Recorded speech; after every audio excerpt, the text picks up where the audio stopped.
Needs, 13 existential needs. Hello, this is Brian Auten of Apologetics315. Today's interview is with Clifford Williams. Cliff teaches philosophy at Trinity College in Deerfield, Illinois. He is an author of numerous books, but the one we will discuss today is entitled Existential Reasons for Belief in God, a Defense of Desires and Emotions for Faith.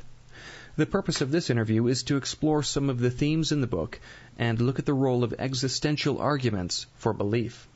Thanks for joining me today, Cliff. You're welcome. Thanks for having me. Well, Cliff, before we get started, would you mind telling our listeners a bit more about yourself and your background? I teach philosophy at Trinity College in Deerfield, Illinois, and have for the last 29 years, and 14 years before that.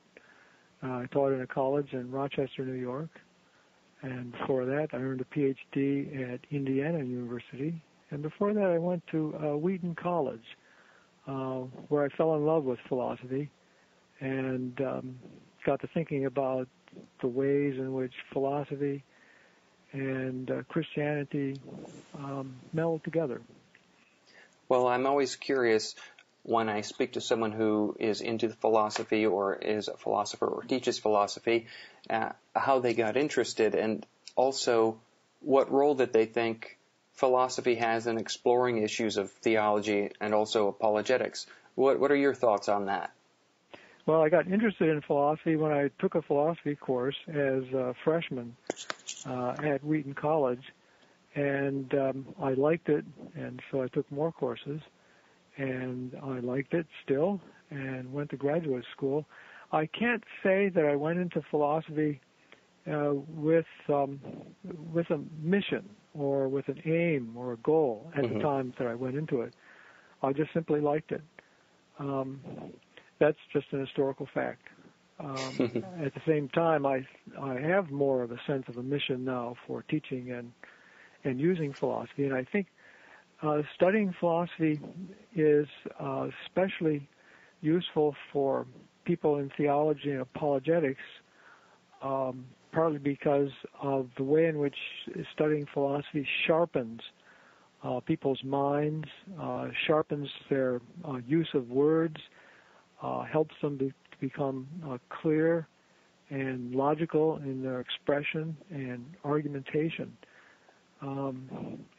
Some of us in philosophy, I think I can put this kindly by saying we have a hard time following some theologians, and of course other philosophers as well, partly because they're not as clear. I was trained in the analytic tradition, but I have an appreciation for what might be called the continental tradition and the issues in apologetics and theology.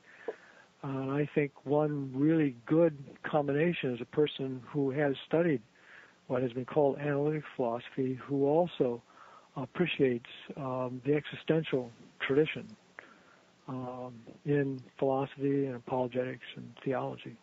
I wonder also, as you teach philosophy and you've written a number of books, how you would describe your primary area or areas of interest.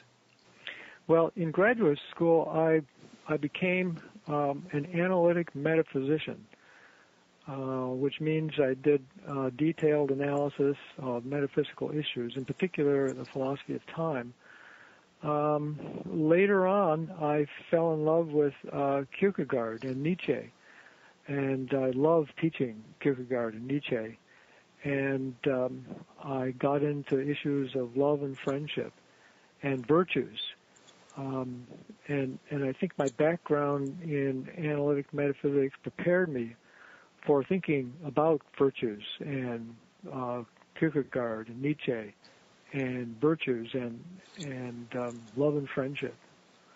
Now with this new book, I think of that as existential apologetics.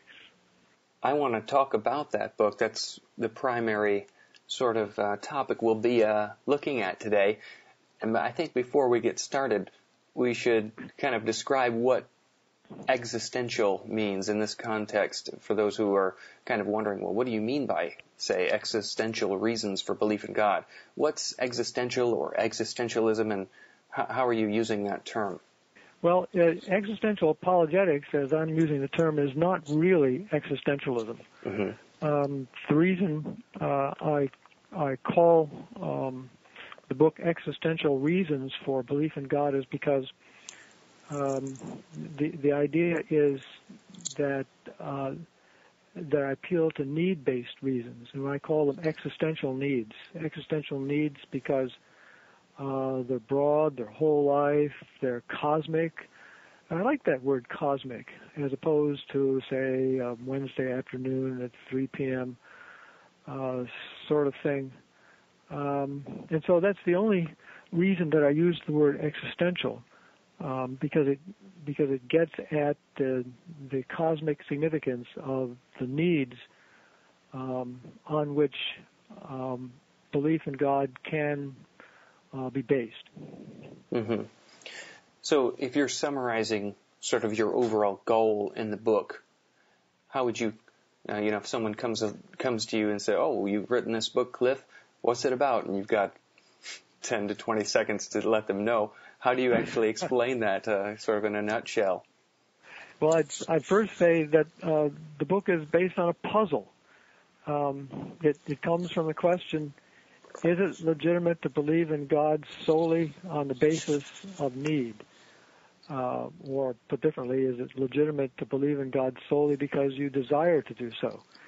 And the puzzle is that both a yes and no answer seem legitimate.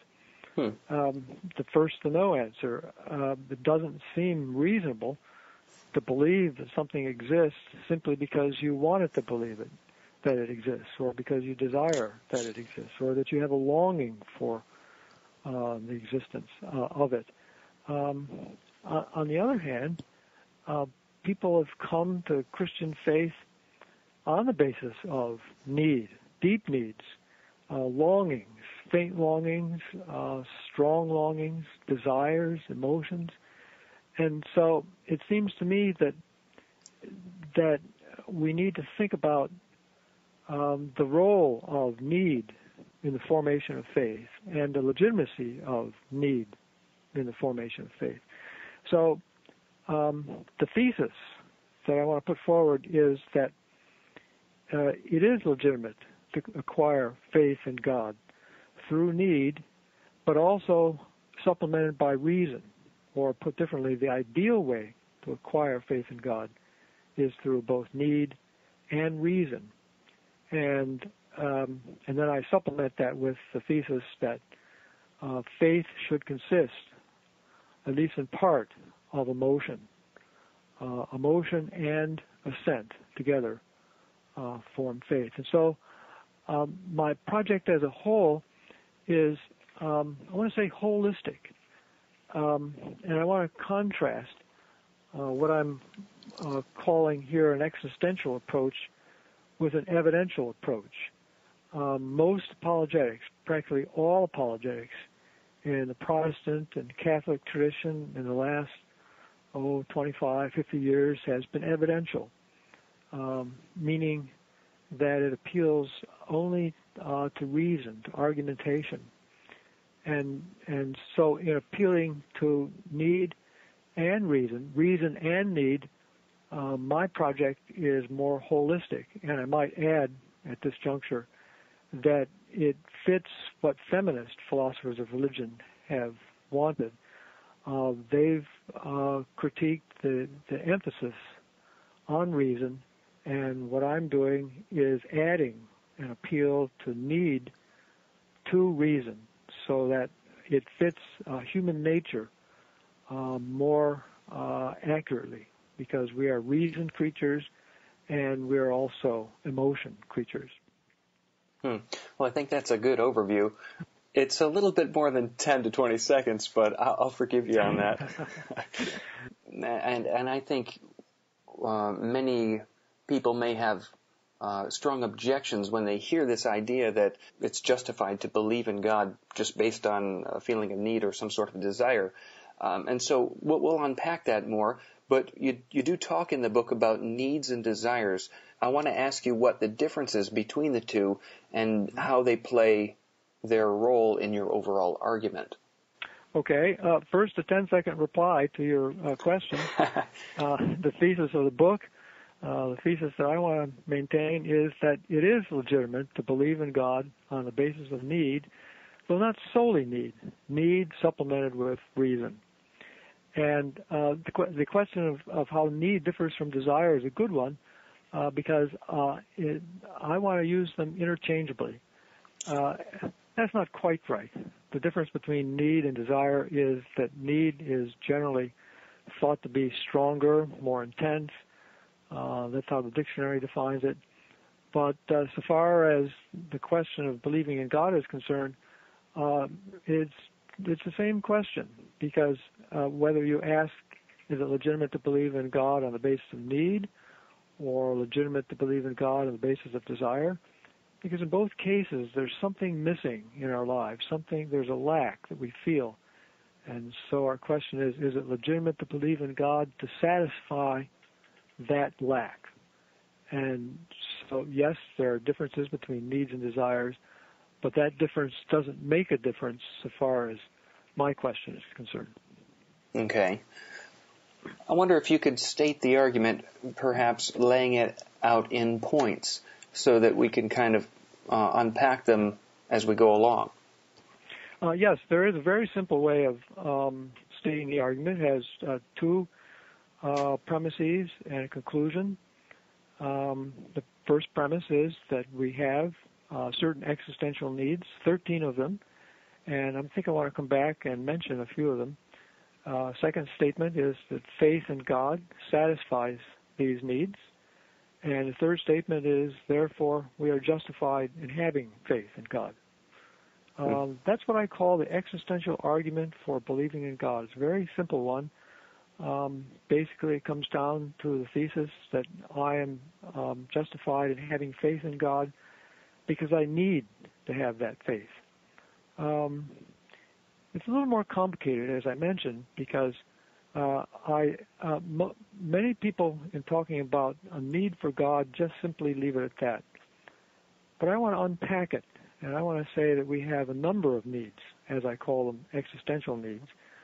We need cosmic security. That was the one need that Freud said all religious belief was based on. But I think if we look at humans, we find a number of other needs. We need to know that we'll live beyond the grave, and we need to know that we'll live beyond the grave in a state that's free from the defects of this life. That's a second, in addition to the living beyond the grave. It's a state we desire to live in, a state that's after we die, that's full of goodness and justice. We have a need for a more expansive life. I base that on John 10:10. I have come, Jesus says, to give people a larger life. That's sort of a translation of it. We need to know that we are loved. We have a need to love. We need meaning. We need to know that we are forgiven for going astray. We also need to experience awe and to delight in goodness and to be present with those we love. And I divide these 13 into two categories: self-directed needs and other-directed needs. Most ways of describing a need for God is put in a self-directed way. But I think we have also other-directed needs, such as the need to experience awe or to delight in goodness or to love. And all of this is part of the first premise of the argument. We have all these needs. And the second premise again states that faith in God satisfies these needs. And in the third statement, the conclusion is we are justified in having faith in God. Well, Cliff, you do make it clear in the book that one of the things that you are not saying with this argument is that it proves that God exists, and instead you're simply saying that belief in God is warranted on these grounds. Do you think that many people, when they hear this, would jump to the conclusion that you're trying to prove that God exists through these sort of needs-based argument? Well, the word proof is sort of slippery. From one perspective, all the arguments in evidential apologetics show that belief in God is warranted. But it's a different kind of warrant than the kind of warrant that I'm appealing to. The kind of warrant in traditional evidential apologetics is what William James called merely logical justification, or we might say merely logical warrant. Or we might also say merely logical need. We have a need to be logical and to find evidence. And what I want to do is to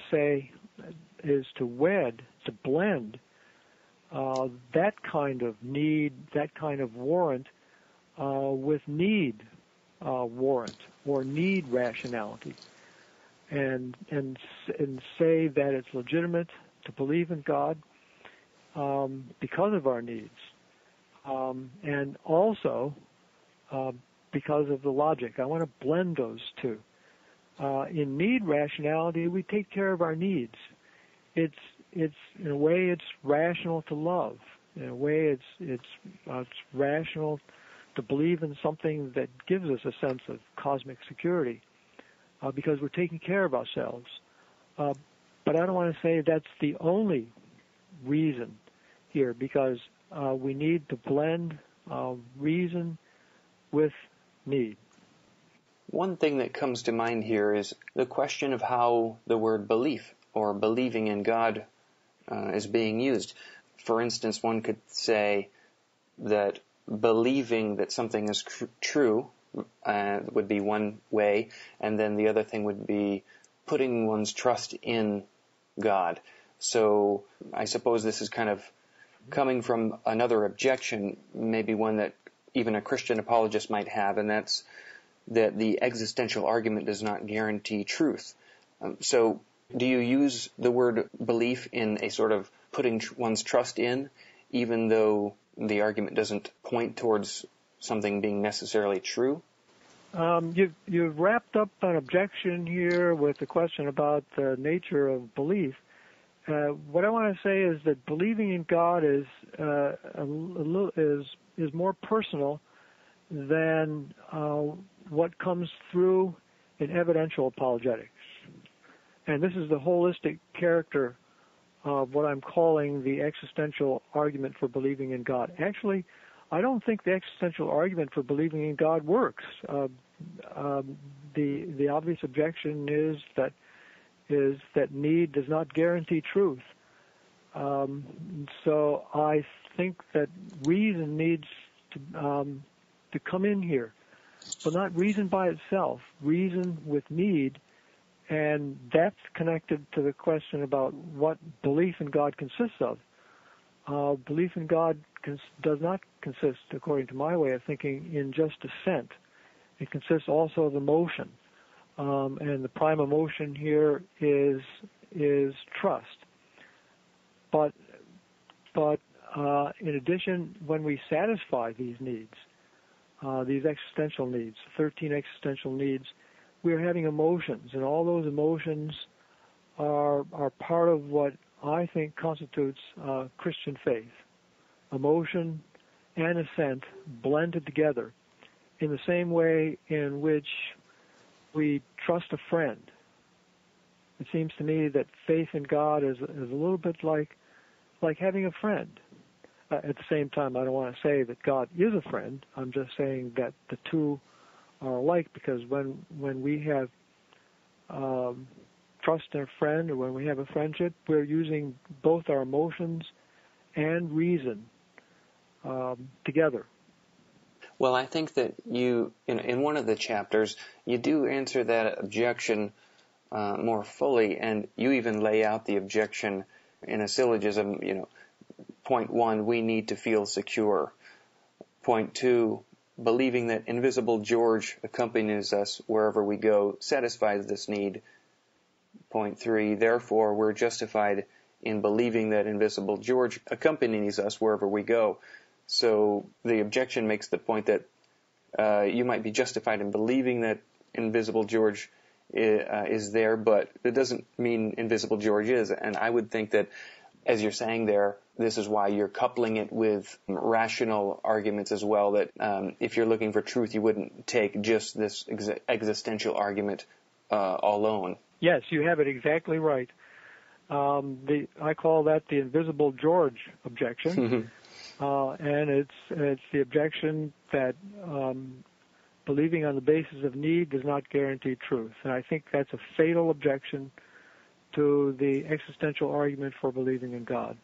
And if that's all that could be said, I wouldn't have gotten past page 32 in the book. But it turns out that many people say that, and that's all they say. And so that seems to me to be dismissive of need and emotion. And so what I want to do is to rescue the role of need and emotion in the role of coming to faith. It can be done by conjoining need and emotion with reason.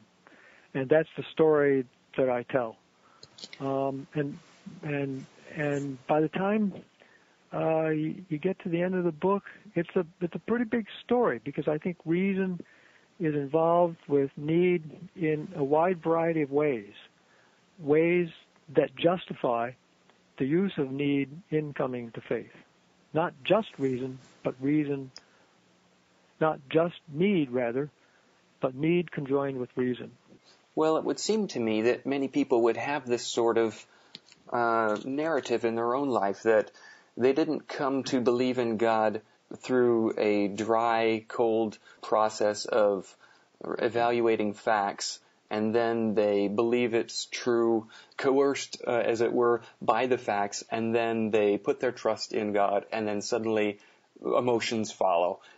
It seems like many of us, and I would say this would be sort of the process to some extent in my life, where there are all these needs, there are all these sorts of drawings and pulls and legitimate existential reasons to be drawn to put trust in God, but then there's the intellectual part of, but why should I? Are there good reasons? And then upon evaluating the reasons and being satisfied that there's sufficient evidence, one can fully place their trust, and both the existential needs are met and fulfilled through belief in God, and the intellectual prerequisites are satisfied as well. Is that sort of...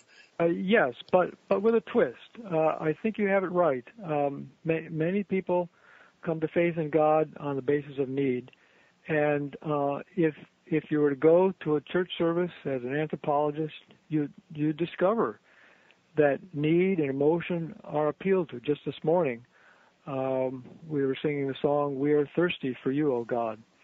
And then there's the verse where Jesus says, "Come to me, all you who labor and are heavy laden." That's a absolutely explicit appeal to need and emotion. Now here's the twist. When I talk about reason, I'm not talking about the philosophical arguments for God's existence. I'm not talking about biblical apologetics, the appeal to miracles or prophecies or the resurrection of Christ, or C.S. Lewis's dilemma about the nature of Christ. I'm talking about the use of reason as applied to need. That's the twist. And what I call existential reasons for belief in God actually consist of reason as applied to needs. How do you mean reason applied to needs? Consider one of the objections. Suppose somebody says, "Well, I have a need for people to be tortured, and so I believe in a cosmic torturer." That strikes me as a fatal objection to the existential argument for believing in God, just as it stands. However, if you apply what I call the 5 need criteria, it can be ruled out. And here they are. Okay. Needs must be felt by many others. In fact, they must be felt by most other people. They can't just be my needs or even the needs of a particular group of people. And so when somebody says, well, I feel a need for people to be tortured, and so I believe in a God who kills people via hurricanes and tornadoes and disease, you don't have everybody feeling that need. So second criterion for the need criteria is that needs must endure. They cannot be fleeting. They can't just be afternoon whims, but they must return again and again. And thirdly, the needs must be significant. They can't be trivial or superficial. And here's an important one. Number 4, they must be part of a constellation of connected needs, each of which meets the other criteria. So they can't just be isolated, unconnected to any of our other needs or other parts of our character. And I think the 13 existential needs, which I've listed, are connected to the other needs. Loving and being loved, awe, delighting in goodness, cosmic security, all of those connect. And then lastly, needs must be felt strongly. They cannot be ones that we can take or leave indifferently. And I think we can defend these criteria independently. I think we can say that the criteria are used by personality theorists. We use them in examining circumstantial evidence presented in courtrooms or analogs of them. And we use them in assessing reports of unusual phenomena. When ideas fit together, we say, yes, that makes more sense. And so what I'm doing here is applying these 5 criteria, I call them the need criteria, to needs themselves, and saying, we believe in God because we need to, but these are legitimate needs.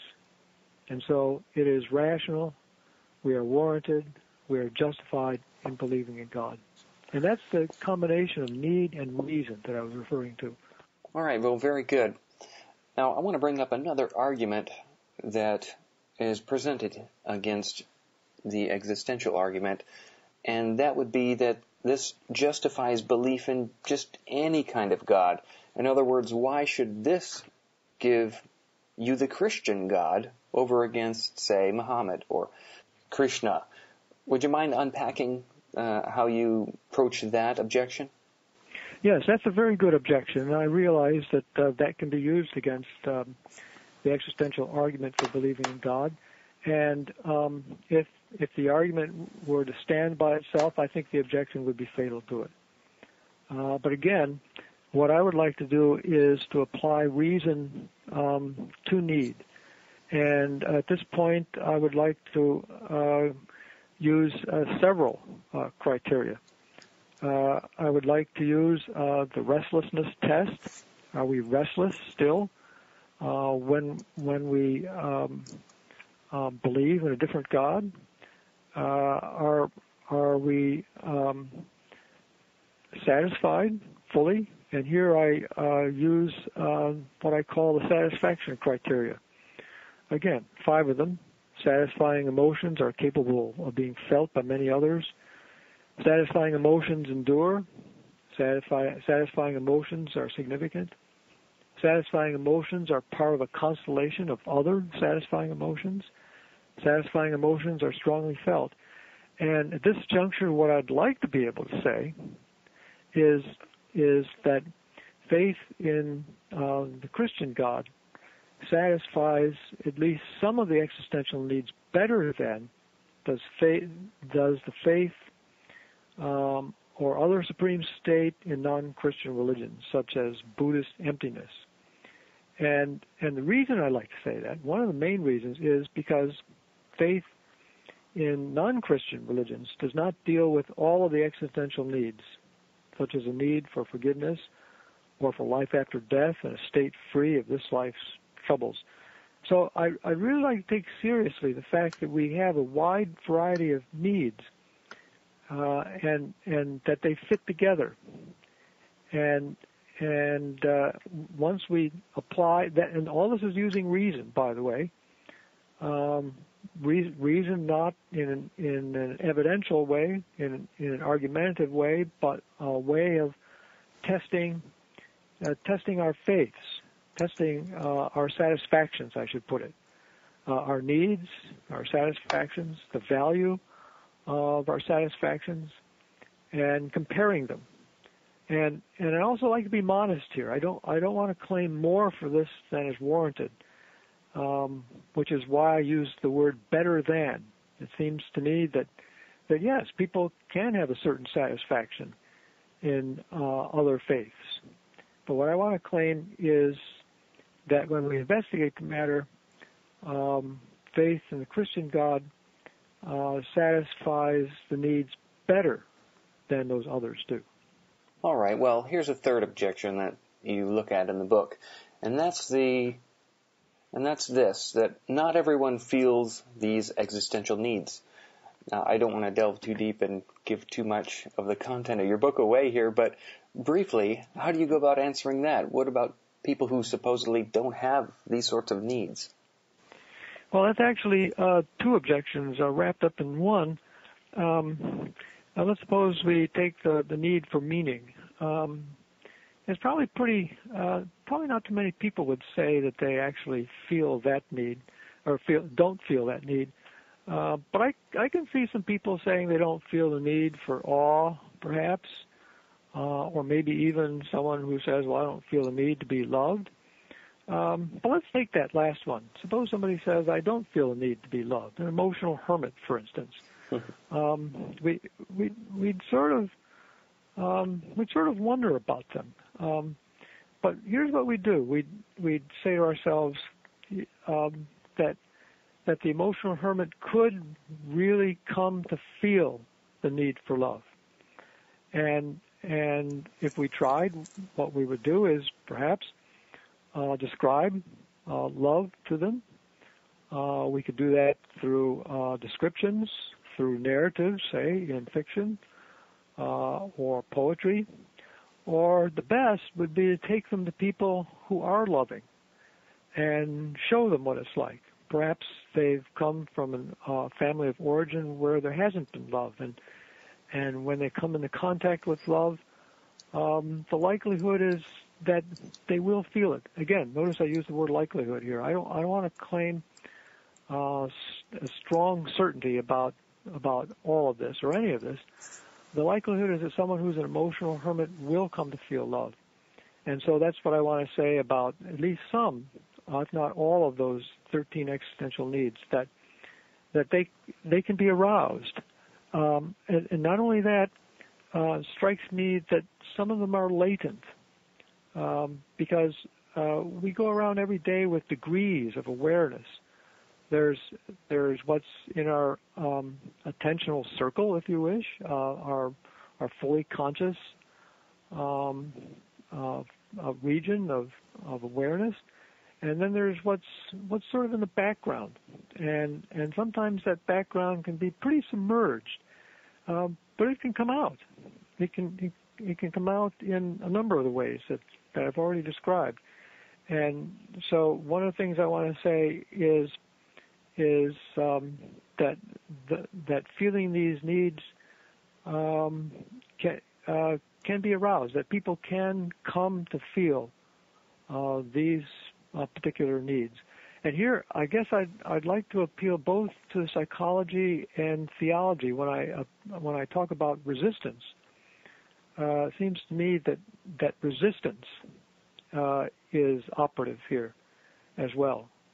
There are reasons why we do not want to have faith in God, and this actually is a second way of thinking of the objection that you mentioned.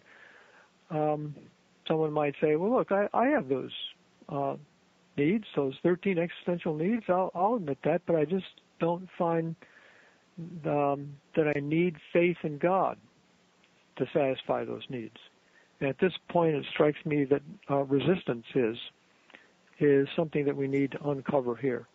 the master analyst of the human condition, Kierkegaard, Nietzsche, Freud, Dostoevsky, Tolstoy, the novelists and the psychologists and theological psychologists, such as Augustine in Book 8 of Confessions and Kierkegaard, all saw this resistance, and that needs to be set aside, and so that we can see that faith in God could indeed satisfy the existential needs. All right, Cliff. Here's another objection that might come up from the atheist point of view. Couldn't one also argue their own existential case for atheism? For instance, that one has existential needs to be free from any sort of authority that would squelch their personal autonomy. Maybe they think that the list of needs and desires that you've laid out are different from theirs, and that on their needs, their embracing of atheism is warranted or justified. How would you look at that? Well, that's another really good objection, and what I think it shows is that the existential argument for believing in God by itself doesn't work. So I really concede that, and I think it's also realistic. I believe it was Thomas Nagel, a philosopher, who said that he did not want to believe in God, and I'm not sure exactly what his reason for saying that was, but I can well imagine that it was the sort of thing you just mentioned, the authority. Because believing in God means that we have to submit ourselves to a cosmic being. And if a person desires autonomy, personal autonomy, or a kind of self-authority, then they're not going to want to believe in God. In fact, they'll want to disbelieve in God. And so there you have sort of an existential reason for disbelieving in God, if you will. So what I like to say again is that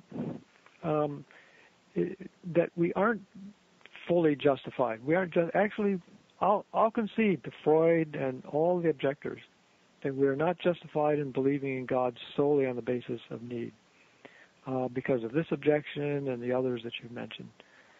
But again, what I want to do is to use reason on need, and I want to come up with criteria.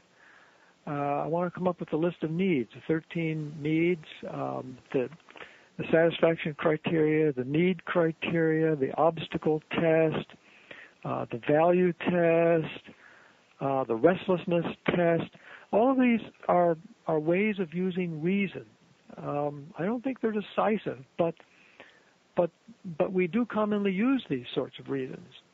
And so when the atheist says, well, I have a need for personal autonomy, I say, well, what about all the other needs, the other 13 needs? Do you not feel any of those? Does this need for personal autonomy fit into all the other needs, the needs to love and be loved, need for meeting, life of goodness beyond the grave, awe? And if the atheist says, well, I don't feel any of those needs, then I go back to what I said earlier, that needs can be aroused, as we saw with the emotional hermit. So I want to make so a number of things here, and I also want to say it may be that the atheist just is not convinced with this, and of course that's true of the evidential arguments too for believing in God, those based on miracles, prophecy, the philosophical arguments.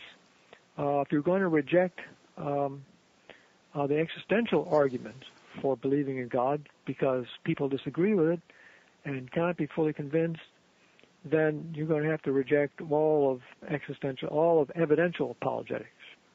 And I think there's value both to evidential apologetics and to what I'm calling the existential apologetics. Well, right along that line, I wonder, what role do you think that this argument plays in an overall cumulative case for God's existence and belief in God? I like that question because I want to say that it plays an important role in several ways. In the first place, it's not just a need for God. There are 13 needs, I think, that faith in God can satisfy, not just 2 or 3. Sometimes you'll see people mentioning 2 or 3 or 4. The needs are connected, and that's sort of a cumulative case idea. And so what that means is that they increase our drawing power to faith in God. And then the cumulative case idea comes through when reason is involved in the satisfaction of existential needs. It's not just reason by itself. It's need. And this is what I was talking about before with the holistic conception, the feminist conception of who we are as people. We're not just reason creatures. We're emotion creatures. We're need creatures. And I might say, too, that this gets a little controversial when it comes to how this connects up with the image of God. You'll find in many of the traditional systematic theologies that the image of God is defined as the rational character of humans. We are like God because we are rational. God is rational. But that conception of God is just the conception of God as a mind. I'd like to think that God also has emotions. And I'd like to think that part of the image of God is that we have emotions. And so we are like God in that we have minds and that we have emotions. And so there's another sense in which this existential reasons, the existential reasons for believing in God is cumulative. It connects various parts of human nature. It connects reason and emotion. And in addition, you can combine it with traditional evidential apologetics as well. You can say, look, here are the traditional reasons, the ones that philosophers of religion and Christian apologists have used, and we're combining all of those with an appeal to emotions and need and desires. How would you suggest that the Christian apologists take this sort of existential argument, or if nothing else, the issues raised by it, into consideration on a practical level, and evangelism and apologetics engagement? Well, I am imagining that evangelists often appeal to need, and what I'm doing is justifying that. It's a little bit hard to say that evangelists should be a little more philosophical and justify the appeal to needs in the way in which I do in the book. That might get a little too sophisticated for, say, the average person, but I'd like to see at least some of that in what you're calling apologetics engagement. Because I think needs and desires have been appealed to perhaps too uncritically, and so the atheist or the agnostic is sort of justified in saying that people believe in religion just because of their emotions, and I want to say, well, there's some truth to that, some negative truth to that. They shouldn't believe in God just because of their emotions. It should be emotions and reason. The ideal way to secure faith is through need and emotion. The way this book got started, I was talking to a person who was working on a PhD in English literature at Indiana University. His name is Rod Taylor. He said evidential apologetics just doesn't do it for me. And I was talking to a former student who said that evidential apologetics we're not appealing to her, and so what I want to do is supplement that with an appeal to need, a legitimate appeal to need, a reasoned appeal to need, a holistic appeal to need. And here I've mentioned the feminists before. I think that this whole project is something that feminist philosophers of religion would be satisfied with. And I think at this point they're right. We are both emotion creatures and need creatures, and they're fused. It's not that we're dichotomous, that these two are separated, but they're fused.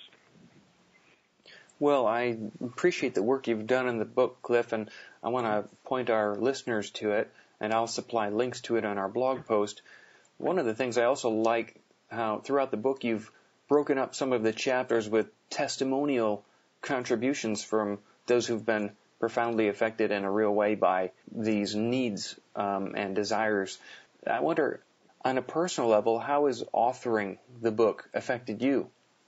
Well, I think it has affected me because what in interviewing people, I came to the conclusion that people are drawn to faith through both need and reason, and it's not always easy to tell which is which. I think life is pretty messy, pretty complicated, and I know people would like something neat and precise. Here's the reason, here's the need. But when you look at the stories of how people actually come to faith, what you find is that God draws people to Himself through both need and reason. Sometimes it's more need than reason. Sometimes it's more reason than need. But both are always part of the way in which we come to faith, just as both need and reason are part of what draws us to friends. It's not just need. It's not just reason. It's sort of reason and need together, saying this is someone I like. This is someone I want to be friends with. And it's the same way I think for God. The best way to come to faith in God, the best way to maintain our faith in God, is through both need and reason. Well, thank you so much, Cliff. Are there any other resources that you would want to point our listeners to before we depart? There are a number of good books, yes, I'd like to mention. One of the first ones that comes to mind is Pascal's Pensée. It strikes me that book is a combination of traditional evidential apologetics, but I also find this appeal to need in there, the existential argument. And Thomas Morris, a philosopher, has a book called Making Sense of It All, Pascal and the Meaning of Life, published by Erdman's Publishing Company a number of years ago. And he has a marvelous way of describing our need, and he does it via unpacking Pascal. But he's a really good writer. And in connection with emotions, we haven't talked too much about faith as consisting of emotion, but Matthew Elliott has a book called Faithful Feelings, Rethinking Emotion in the New Testament, where he goes through a number of New Testament and Old Testament passages and claims that emotion and feelings, as he calls them, play a more prominent role in Scripture than we might initially think. A philosophical book called Reason and the Heart, a prolegomena to a critique of passional reason by William Wainwright, deals with these issues with Jonathan Edwards, William James, John Henry Newman, in a more sophisticated way. That's published by Cornell University Press. And if you want a really long book on emotions from a philosophical standpoint, Martha Nussbaum's book, Upheavals of Thought, The Intelligence of Emotions, deals with history and nature of emotions. She's got a wonderful chapter in there on the nature of compassion, how compassion, description of compassion, its objects, the nature of compassion as an emotion.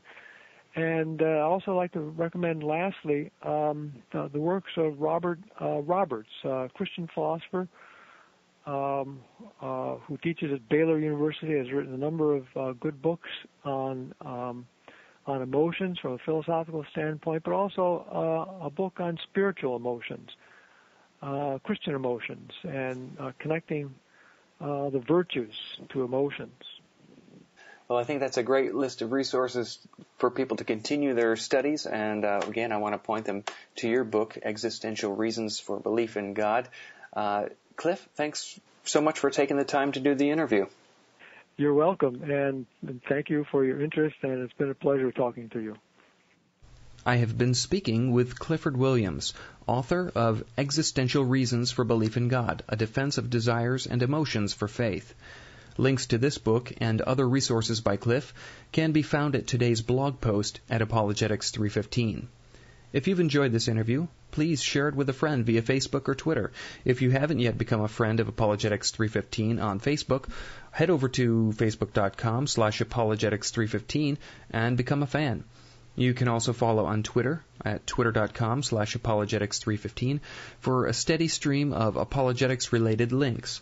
And be sure to subscribe to the Apologetics315 interviews in iTunes, as podcast episodes are released one day in advance of their blog posting. This is Brian Auten of Apologetics315.